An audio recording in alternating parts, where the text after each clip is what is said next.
we're upstate New York. An 81-year-old coach, which is pretty up in years, who apparently is also a New York State Basketball Hall of Famer, had an incident with one of his team. In fact, not just a regular team member, the senior, the school's all-time leading scorer, right? And what appeared to me, there's the video, what looks like a disgusting assault on this young woman at the end of the state championship game where she had fouled out. Now, I don't think you can justify putting hands on a female athlete like that. I would be less than truthful if when I was growing up, I would have found it shocking to see a male coach put his hands on a male player in a similar manner. Maybe not a hair pulling, but a shove, grab by the shirt, yank around. Old school Bobby Knight. Screaming, yelling. Right. That happened, right? That happened in Louisiana AAU basketball, Louisiana high school basketball. That was just part of it. And it did not bother me as a student athlete at the time, because typically if I was on the receiving end of it, I felt like I deserved it. However, this is a male coach and a female student. Now, he is asserting that the action came after she cursed at him and apparently refused to shake hands with the other players on the opposing team because she was frustrated that she had fouled out of the game, right? Now, if she was refusing to shake hands, that's not acceptable. If she cursed at her coach, also not acceptable. But I don't think it justifies the hair pulling, whereas I think if it was a male coach and a male senior player who did the same behavior and he grabbed him by the collar or grabbed him by the neck, I probably wouldn't have a problem with it. So maybe I'm a sexist. I don't know. Charles, we recognize that this is an 81-year-old basketball coach.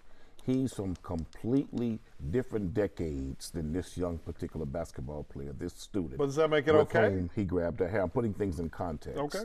So the era that he came from, he could get away with something like that. The era that he was born in and raised in, that was acceptable, but it's a different era today. Men are held to a much higher standard. But the era that he came from was always taught this: a man under no circumstances ever puts his hands on a woman.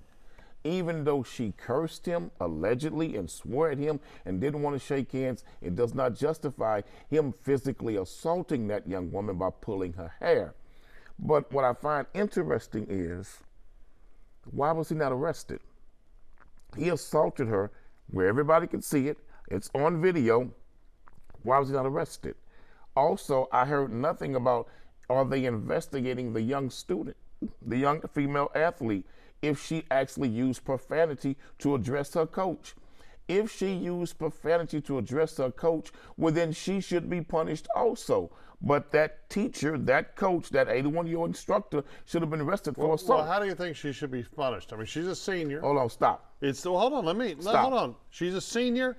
It was the state championship game. She's Why done with the team. would you even ask me? No, I'm asking you, how do you think we should be punished for cursing a coach? Well, it was after a game. It does not matter if she cursed a professional, she cursed a teacher, if she cursed an administrator, someone in authority.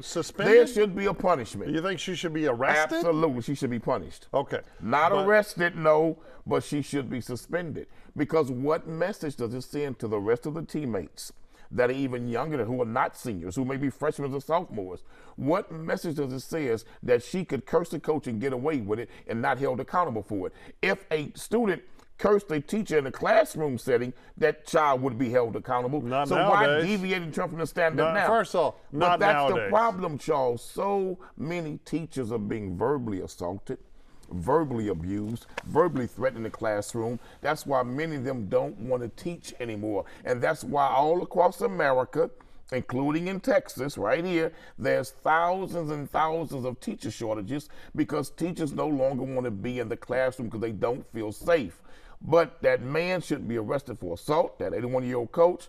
But if that young woman, and there are plenty of witnesses around, if she cursed that coach after being instructed to do the right thing, the sportsmanlike thing, go and shake the hands of the opposing team that you lost to. That's sportsmanship. If she refused to do it and cursed him, she should be suspended also. Yeah, I don't think that, one, I think she's already suffered a punishment. He assaulted her.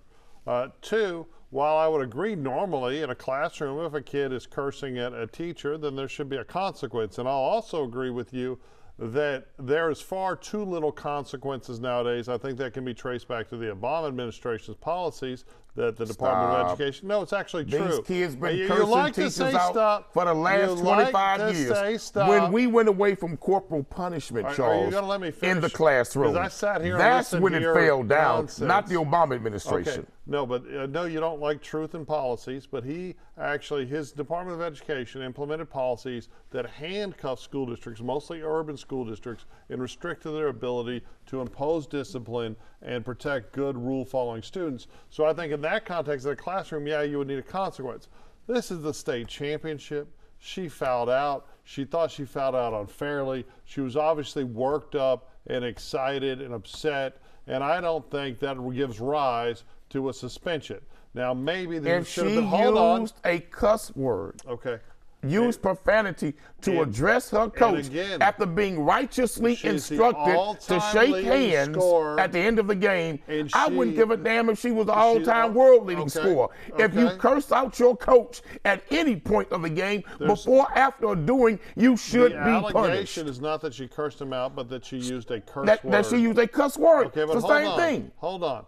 What you're talking about is, oh, he's 81. He grew up in a different era. This man is 81 today. He has been coaching girls basketball through the 90s, through the aughts, through the 10s. Now we're halfway through the 2020s. He has been coaching in this era. He is a grown-ass man. And I said who should be arrested. I said who should be arrested. Right. And I also said he comes from an era where he might have gotten away from he might have got away with that time before. He has been coaching in this era, and he needs consequences. Charles, this girl has already been victimized. Okay, maybe she needs a lecture, but she doesn't need to be suspended. So let me ask you a question. Ask away. What happens if next season another young woman or student on the team, any athletics in that particular school, decides out of frustration in the heat of the moment of a loss, decide to use a profane word to address their coach?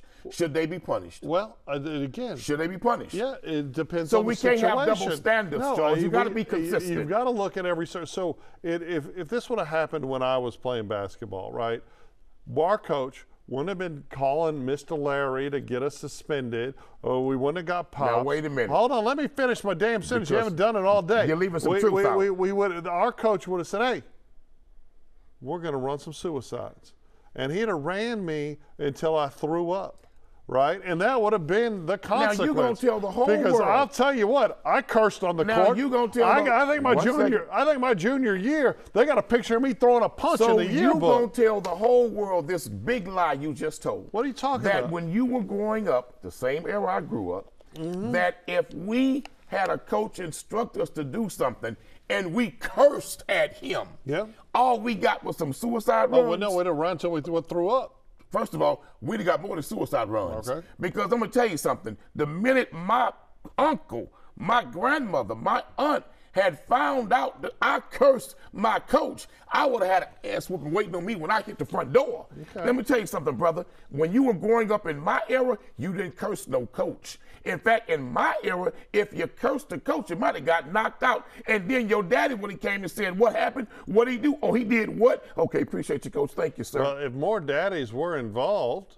right, and more daddies were actually coming doing that kind of stuff, great. And there were more dads involved in that era, but there's hardly any dads in a number of communities involved at all, and it's heartbreaking. But this girl was the all-time lead scorer. She was a gamer. It was a state championship game. She got pulled out because of fouls that she thought was unfair. No, because she is someone that dedicated her life to. No, I'm not saying it justifies it, but it makes it understandable. She was frustrated. He should be arrested. Should be put in his hands. Hey, maybe she didn't want to press charges.